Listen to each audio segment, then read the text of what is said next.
Hey everybody, I'm AkaBaka, the lead developer for Sucker for Love. Now that the trailer for Date to Die For has come out, I wanted to make this Dead Diary sort of a half behind the scenes of how the trailer was made and half a reference for anyone wanting to do something similar. The trailer needed to be done in time for PAX West, which gave me about 3 to 4 weeks to make a trailer that lasted about 2 minutes, which is the length of the new opening theme.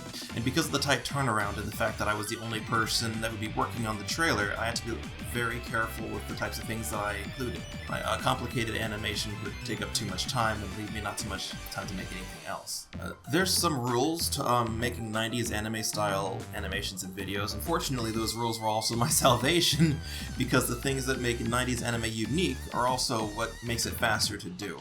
If you pay close attention to certain anime or anime openings, there's a lot of shortcuts and stylistic choices that are made in order to create the appearance of animation without actually having animated anything besides simple panning effects in post. Most vintage anime was still hand-drawn, with computer effects used sparingly, if at all. So, in other words, I only could draw things that a small team could feasibly hand-draw and produce without using a computer. So I couldn't use things like blur, transitions, or interpolation. The result was kind of creating a very analog feeling to the whole trailer, where complicated things need to be conveyed using simple effects. And most of the time, this was just a simple panning effect that was easily done practically in real life too. If you use like too many modern effects or computer-generated effects, it'll make the anime look a little too modern, it'll look a little too cutting edge, it'll feel less analog, and it'll look good in the wrong way instead of looking bad in the right way, which is actually related to the next thing, which was the palette.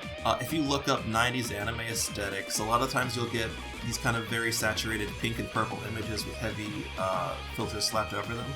But really, I can't think of too many anime that actually looked like that when they were broadcasting. So in order to get the colors right, I imitated cell shading, which is when an animation is painted on a transparent piece of paper and then laid with a light source under a camera. And to do this, I used photographs of cell paint in real life and existing high-res cells of existing vintage anime, so that the colors look real, like they existed sort of in the physical world and then were photographed, as opposed to using super pure digital color.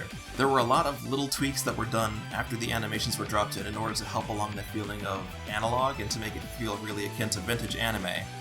So firstly, anime is generally animated on 2s, which means that every frame that you can see is visible for 2 frames. And so at 24 frames per second, being animated on 2s means there's going to be roughly 12 unique drawings per second of animation. And to get this effect in After Effects, I posterized the time of all of my movements and special effects, or basically restricted anything that was moving to being moving no faster than 12 frames per second. This kind of imitates it being animated on 2s at 24 FPS. This helps the special effects and animations feel like they belong with the rest of the trailer, and not posterizing the movement can cause effects to look unnatural or just clash noticeably with the pace of the rest of the content. Second, with cell animations, there's a few imperfections that arise from taking snapshots of hand-placed cells.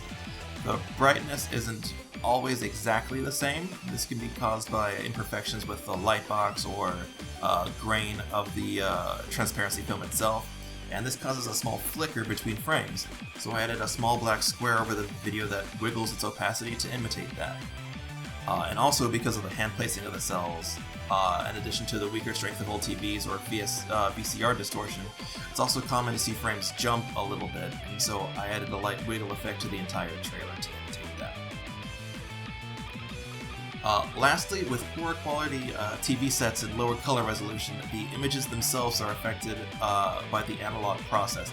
A light yellow multiplier layer that I added to the top of the trailer imitates the warm backlight of the cell shading process and also kind of feels like sepia to make it feel older.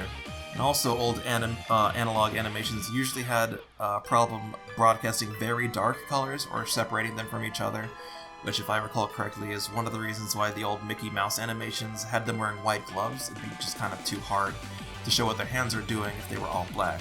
So I added a lighten layer that prevents any color from being darker than a medium purple. For some more information on how I actually drew the images, a great reference video is Creating Retro Anime by David Liu. And for more tips on making fake anime itself, you should check out McBabies' videos on the topics. That's all for this time. Happy smooching.